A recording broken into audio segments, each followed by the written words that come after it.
Oh, and then literally, as I was saying about her and her experience, the other thing that's going to happen is you're going to go crazy about other girls in your boyfriend or husband's or whatever's life because of your insecurities. You're not going to think you're good enough, and so you're going to think every other woman is better than you, which kind of goes back to the, like, it affects your female relationships.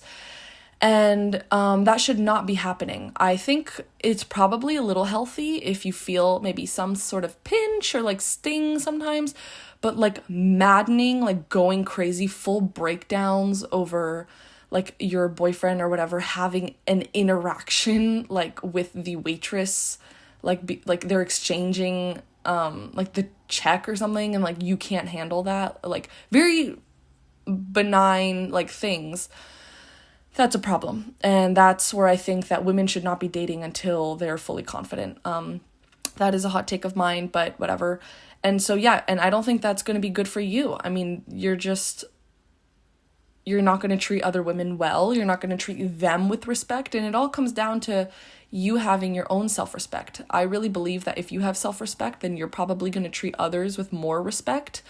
Whereas if you have really low self-respect, you're probably not going to treat others that respectfully, or at least they're not going to also treat you very well because they can tell you're insecure. It's very easily noticeable.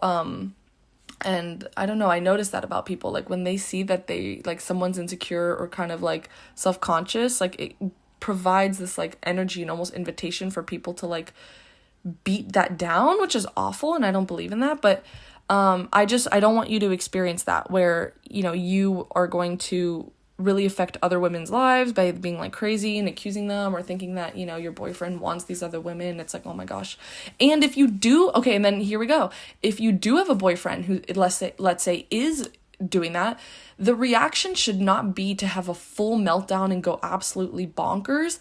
That is because he does not respect you, and that was a boundary that you did not set up for yourself. I'm telling you, if you hold yourself with self-respect, men are not going to walk over you. I don't think ever in my life a man has ever walked over me or like pushed me past something like at all, because my boundaries have always been very, very high, and I don't even have to say it. It's literally, I don't think I've ever told a man like, I'm not going to do this, I don't feel comfortable, or I don't want to do this. They can just sense it. And so you need to work on yourself and your confidence so that you can get to that point where men just naturally know they are not to disrespect you. And also you need to have self-respect enough where if a man is starting to play those games or possibly start flirting or whatever with other women, then you shouldn't be getting super emotional and freaking out. You should be icked out. That should be your response. Like, I think about it and I'm like, because, you know, my girlfriend came to me today and she was like saying, oh my gosh, like he did this he didn't even do anything. He was with a coworker who was like a random woman, and they just like hung out during their lunch break or whatever. It's like, what? And she was just freaking out. And I was like, if, let's say I did have the inclination or the feeling that my boyfriend was starting to like entertain other women, I would not be crying and yelling and breaking down. I would be like, ew, that's so icky and like cringy. I don't know, if you were to maybe change the mindset to that might help. But yeah, no, I don't want you to go crazy, and I don't want you to have those emotional breakouts. Like, you should be so calm in your life, and nobody should be able to affect you that much. And I really do believe in emotional control and having such emotional discipline where like other people can't control you. That's a big thing, at least for me. Like, I do not want anybody else to have emotional power over me. And it's honestly not that hard. You just got to work on yourself, and again, decenter yourself from men for a bit. Work on that, see who you are, see how you can like experience life on your own fully without your brain always trying to go back to seeing what it's like to be with a man. Like, that kind of hole is so weird. I don't get it. Like, the relationship hole, like people think they need to be in a relationship to be whole and complete. I don't know. But anywho, so that's how it's probably going to affect your dating. You are going to have boundaries crossed, or you're just not going to have boundaries set up at all, which is not good as a woman, especially. You will never feel good enough, and being in all the relationships you want is not going to fill that void. And then also you are going to go crazy about other girls constantly and compare yourself to every girl. Oh, also like the social media thing, like following other girls. Like, I don't understand how girls tolerate this. Again, like if I had a guy who was like following, first off, the guy I'm dating would never do that. And that's a fact. And if he did, and I found out, which by the way, I don't believe in like stalking and looking into his stuff, but in the slight chance I found out, ew, like I'm out. I'm not going to beg you to not look at them. I'm going to be like, I'm not even going to tell you what to do. I'm just going to probably like distance myself and like probably start to slowly leave the relationship, because it's just so cringy, you know, like you should not be, see what I'm saying? Like you should be reacting with this emotional reaction where it's very level-headed, and it's just like it's a turn off. You get turned off from how he acts in this way. So that is dating. Academically, so for those of you that are students, if you're insecure, one, you're probably not going to socialize very well with other students, which I think is one of the biggest, like at least like heartbreaking, I think, experiences looking back on my academic journey. Like you should be thriving and flourishing with your peers and learning as much as you can from them, from their experiences, from their perspectives, from their advice, I don't know. And so being insecure is going to really limit you from fully being able to absorb and get as much as you can from your peers. And I think it's actually going to stunt your growth in school, because you're going to be so focused on your insecurities that you're not going to be able to be open to new ideas, new habits, or things that your peers are doing, or even your teachers are giving you advice on. So yeah, because you're going to be so focused on your insecurities, your brain is just going to be on overload and maxed out on like feelings of not being good enough and like comparing yourself to the popular kids or whatever, and or whoever, I don't know, maybe even just your regular friends. And so you should really work on yourself then, so that you don't have those experiences, because that really limits you. Like that's a disadvantage to you. I mean, honestly, all of these are a disadvantage and a disservice to you, but yeah. And then your overall school experience will be bad if you're like constantly insecure. And by the way, I experienced this myself, I want you to know, but I could tell though in the thick of it when I was a kid, I was like, man, I'm really like not experiencing the full friendship here, because I'm just comparing myself to my Barbie girlfriends. And so over time I was able to work through it. It took a long time. And then looking back, I realized like there was no reason to be insecure. And that goes back to my first episode actually that I ever posted, that like pretty girls only have one thing over you. And I realized that like kind of post school, and I was like, that whole time they low-key did not have anything over me just because they were beautiful, or because they were confident, or because they were super accomplished or athletic or whatever it was, because really pretty girls only have one thing over you. So if you want to know what that is, go check out that episode. And so yeah, you won't shoot for the stars. I am a huge advocate for education. As somebody who wanted to be a teacher my whole life and still do, and I've been a mathematics tutor for the past 7+ years, I am the biggest advocate for education ever, and high quality education. And I don't necessarily think that comes from school. I think that comes from a curiosity, and then you can also teach yourself things by going to the library, using the internet. I really think that there's nothing that can stop you. There's no limit if you have access to a library or a computer. I really do believe that. And so with that being said, if you're experiencing your school experience just through the lens of insecurity and self-doubt and making yourself small, I think you're going to self-limit yourself and prevent yourself from applying yourself to whatever you can possibly apply yourself to that would progress you so much. I think school is the perfect environment for students and for kids to thrive, figure themselves out, learn about the world. And it's not just about, arithmetic and history and all those kinds of things. It's also the in-between things. Again, learning from your peers, learning from your teachers personally, learning from their stories. And then also the books that you read. And so if you're just constantly like small and hating on yourself, like self-imposing this smallness and hating on yourself, you are not going to reach for the stars, and you are not going to reach your full potential of what you could accomplish in school.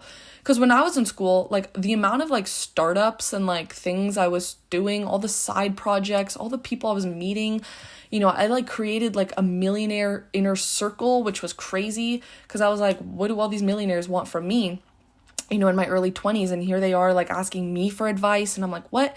And that was all because I applied myself, and I was confident in myself, and I knew my abilities, and I believed in myself. And so I soared throughout school. It wasn't perfect. My early childhood wasn't great with the insecurity thing, but overall I knew that school was the privilege of a lifetime and such an opportunity where I could experience and achieve limitless things. And that's what I did. And I want all women to experience that. Of course, men as well. But the focus of this podcast is for women. And so I just really want my women listeners or women followers or women in general to not limit themselves, especially in the academic sense. So if you are under 18 or if you are in college, please take advantage of your schooling, your academics. It is such a place for you to learn. It's so girl boss too. Like I said, I'm a math tutor and I've been a tutor for 7+ years, and most of my students right now are high schoolers and most of them are girls. So it's so fun, like tutoring these 15 and 16-year-old girls, and it totally puts me back into my high school experience. It's so cute. And these girls love utilizing me. I'm their resource that allows them to elevate themselves, because they get advice on how I got into Cal. They get advice on how I build my portfolio, on how I did all my businesses, on how I, started X, Y, and Z, how I learned all these languages, how I self-taught myself about finances, and how I was able to travel through my own, expenses and such. And I say all this because these girls are 14, 15, 16, and they are crushing it. I mean, they're so academic. They have their stuff together, super organized. They want to start working. They want to see what's out there. They believe in themselves. And by the way, they take care of themselves physically, which I absolutely love seeing. I think that is such an important thing as a woman, is to take care of yourself and upkeep yourself. I don't think, it should be mutually exclusive of crushing it, doing your goals, but then letting your self-image just go to heck. I think it's very important as a woman to take care of yourself.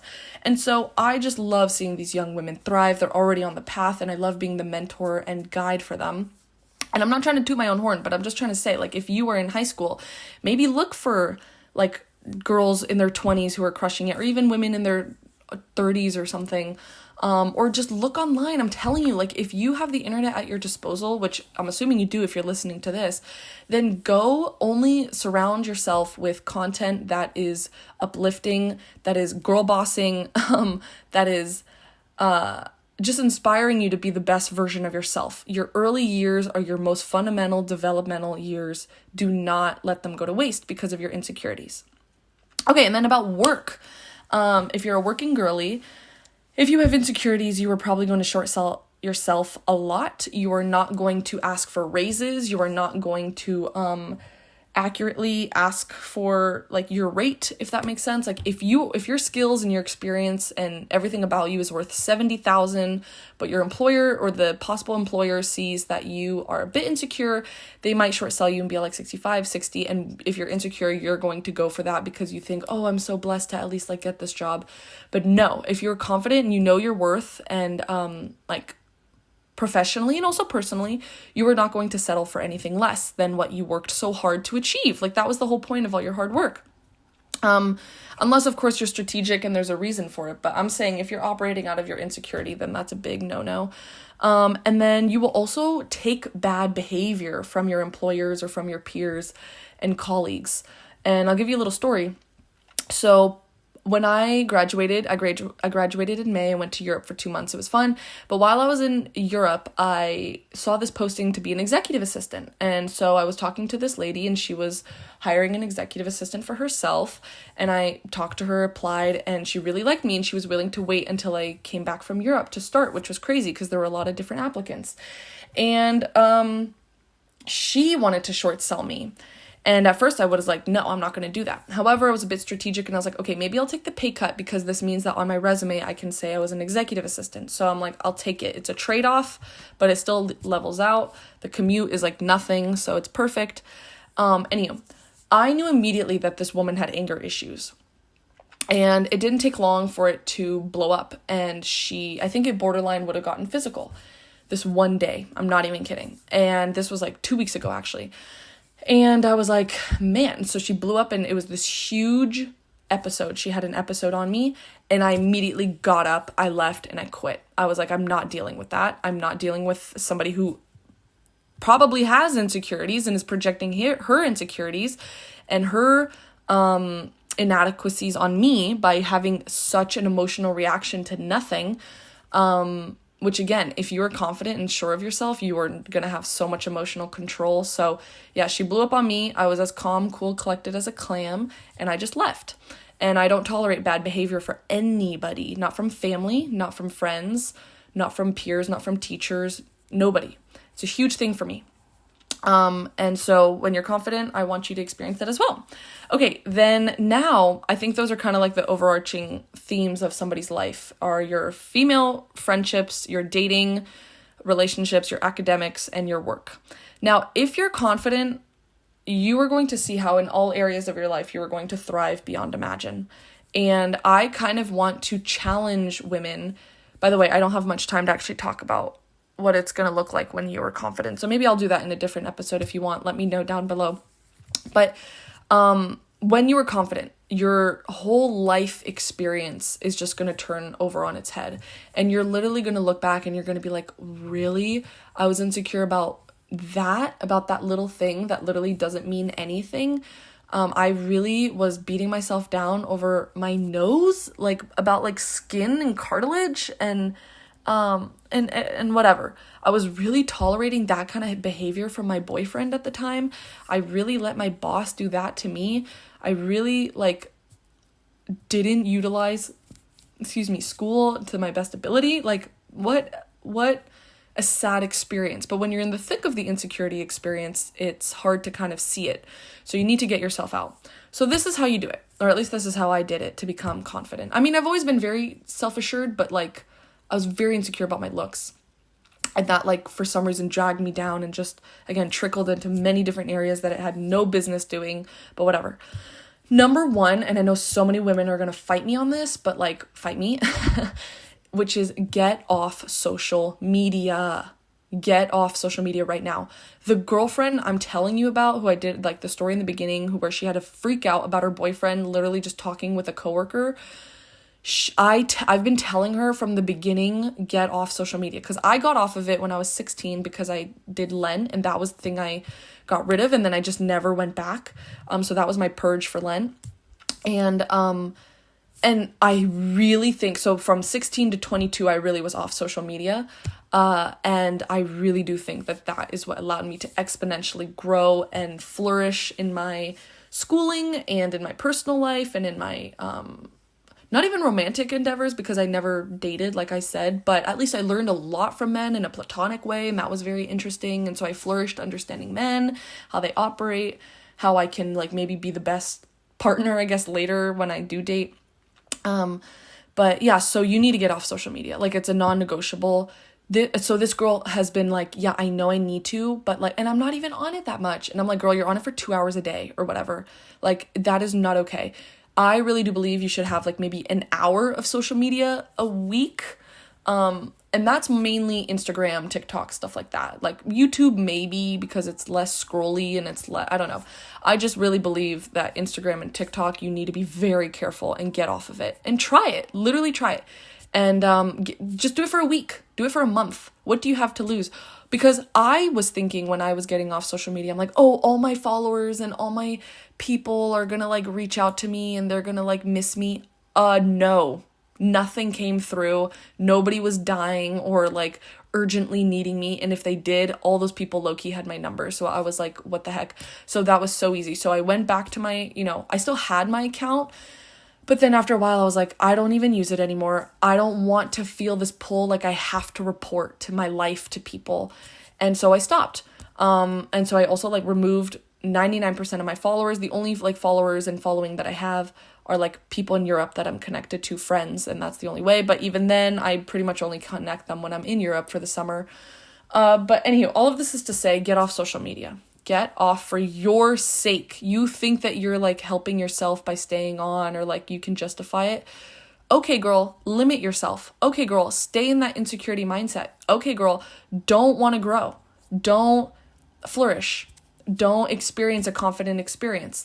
I don't know what to tell you. So just get off of it. Next one. For my girlies who are insecure about their physicality, this one's really going to sting, but again, it comes from love, care, and appreciation for you, and I want the best for you. And no other woman, for some reason, says this, but you need to lose the weight. You need to lose the weight. There is something fundamentally that happens that when you get fit, I would say 80 to 90% of the insecurities you were super like fixated on are going to go away. When I was bigger, I was focusing on my nose, on my like proportions, my features, like all the like weird random like parts about me. And then once I lost all the weight, I realized those were all a distraction, and it was like a weird facade kind of thing that was going on. So I would highly recommend lose the weight. You will have a better relationship with your body, with your mind. Also, you're probably going to be like way more energized, have better sleep, have a better relationship with food. Now, this doesn't mean be skinny, because I don't believe in being skinny. I believe in being fit. Be the recommended weight that you need to be for yourself. Don't make the excuses of like, oh, but I have this, and this that keeps me my size. Okay, again, you make your excuses. Go make your excuses. Keep living your life in mediocrity. Truly, like, I don't know what to tell you. If you want to get out of the insecurity experience, you need to start working towards the confident experience, which means cleaning your brain, purging your brain of the negative stuff, aka social media, and then purging your body of the negative stuff, aka all the excess food, specifically unhealthy food. So just try and change your diet, try and work out some more. It's not easy, and I'm not going to say it's easy, but I'm going to say it's worth it. But also staying in an insecure mindset is not easy, and I actually think it's harder than being in a confident experience where you're working a lot and you're working out. Okay, another thing. If you're extremely insecure and you've never dated, if you're a young woman, you've never dated and you're insecure, do not date. Do not date. There's no point, especially when you're a young woman. I fundamentally don't understand the obsession with dating at such a young age, at 16, 17. I'm like, why? What's the point? Genuinely, what's the point? Oh, I like him, he likes me. Okay, that's fine, but what's the point? Tell me the end goal here. Oh, we might get married at 19 or 20? Really? What about like learning about yourself first? You don't even know about yourself. You're battling insecurities. How do you think you can manage a full-on marriage in 3 years? Like what? You need to work on yourself. So I really think purging dating is going to be a really great experience as well. It's going to clear your brain. In fact, I have another girlfriend who had, should I say, somewhat of a lot of experiences with boys, and it wasn't the healthiest because it was very dependent and, again, kind of filling that void. And she's now in a purge, and she said she's never felt more level-headed and clear-headed in her life than when she stopped, like, obsessing over boys. So I think that's so true. I mean, I really don't understand. I'm like, what can these men give you? And there's no hate to men. It's not like me hating men at all, but it's me loving women so much that I'm like, I'm trying to understand, like, what do you think these men are going to do for you? Answer me that. If you can't answer that, that's exactly the point as to why you shouldn't be dating. So pause the dating. There's no rush. Women are dating at all ages, so don't think that you only have in your early 20s or in your teens to date. Women are dating in their late 20s and their early 30s and their 40s and 50s. I'm connected with many people in their 40s and 50s who, unfortunately got divorced, but they're dating. So like, it's not like there's a clock for this. I mean, I understand there's maybe the biological clock, but I'm just saying in general, you shouldn't be rushing into dating. So work on yourself, purge the dating, purge the boys for a little bit, figure out who you are fundamentally. You could achieve so much on your own, girl. It's not even funny. And I really am not trying to be all feminist here. It's more just like common sense, I think. And I think it's just been throughout all of human history, women have had an obsession with men where they think that men are going to solve these inner emotional problems that women have, these gaps that women have in themselves, and it's just not going to be the case. Men are wonderful, and they can add so much value to your life, but if you think that having a man is just going to fix your inner issues, that's not a healthy reason as to why you should be dating. You should be dating because you're fully yourself, you're fully complete, and you know who you are, you know who God made you to be, and then this man should come into your life to complement you, complement your life, complement and support you, and add value. You should already be at like 100%, and then he should add like 10 or 20% more onto your experience. Because if, let's say, you're at a 50% operating level because of your insecurities, and then you bring him in and he brings you to like 70 or 80 or even 100, whatever, and you think that, well, the moment that he starts, like, if he leaves or whatever, then that gap is just completely empty again. Like you have that 50% missing. Like the second 50% is missing.